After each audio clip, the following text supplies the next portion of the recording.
독자 여러분, 톡톡큐에서 3월 25일 준비했던 영상 러시아 종전에서 러시아가 5월 9일에 전쟁을 끝낼 것이라고 했습니다. 전쟁이 빨리 끝나기를 간절히 바라던 마음에 정확하지 못한 내용을 전해드림 점 사과드립니다. 앞으로 정확한 정보 공유에 더더욱 힘쓰겠습니다. 5월 9일은 러시아의 커다란 국경일로 1945년 소련이 나치 독일을 무찌른 것을 기념하는 날입니다. 푸틴은 어제 모스크바에서 열린 승리의 날 군사 퍼레이드 기념행사 연설 중 우크라 전쟁에 대한 몇 가지 주장을 피력했습니다. 첫 번째, 키이우는 핵무기를 획득할 것이라고 선언했습니다. 푸틴은 러시아의 침공을 정당화하기 위해 우크라가 핵무기를 획득할 것이라고 반복해서 말했지만 이것이 사실이라는 증거가 없습니다. 작년에 앤드리 멜닉 독일 주재 우크라 대사는 우크라가 나토에 가입할 수 없다면 핵으로 무장하는 방법밖에 없다고 말하기는 했습니다. 하지만 우크라이나 정부는 핵무기를 획득할 의사가 없으며 그 어떤 핵 관련 움직임도 감지되지 않았습니다. 둘째, 네오나치, 그리고 우크라 민족주의자와의 충돌이 불가피하다는 증거가 있다고 선언했습니다. 푸틴은 러시아의 우크라 침공을 정당화하기 위해 우크라에 네오나치가 존재한다고 자주 주장해왔습니다. 하지만 젤렌스키 우크라 대통령은 유대인이며 그의 조상은 나치 손해 2차 세계대전 중 사망했습니다. 그리고 2019년 지난 우크라 총선에서 극우 후보에 대한 지지율은 2%에 불과했는데 이는 다른 많은 유럽 국가보다 훨씬 낮은 수준입니다.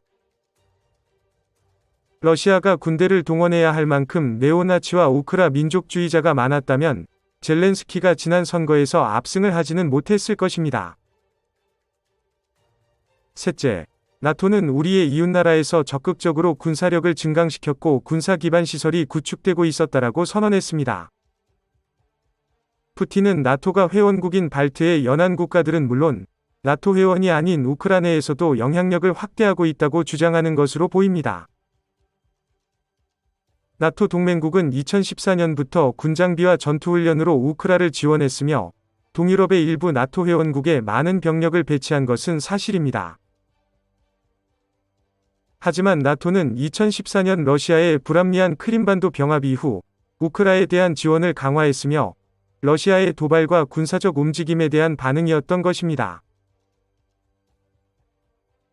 한편 러시아의 주요 뉴스 웹사이트 중 하나인 렌타 다다류는 독립 언론사에 대한 러시아의 탄압과 부당한 우크라 침공을 비난하는 보도를 잠깐 동안 게재하였습니다. 이러한 기사 제목들이 신문에 게재되었습니다. 푸틴이 21세기의 가장 피비린내 나는 전쟁 중 하나를 일으켰다. 푸틴은 비참하고 편집증을 가진 독재자다. 러시아 엘리트는 족벌주의와 아첨에 지쳤다. 구멍난 경제를 전쟁으로 덮는 것은 쉬운 일. 푸틴은 물러나야 한다. 이 글은 렌타 다다류 위 경영진이 승인한 것이 아니고 푸틴 행정부에서 편집자들을 두들겨 팰 것입니다라는 문구가 각 기사에 포함되어 있었습니다.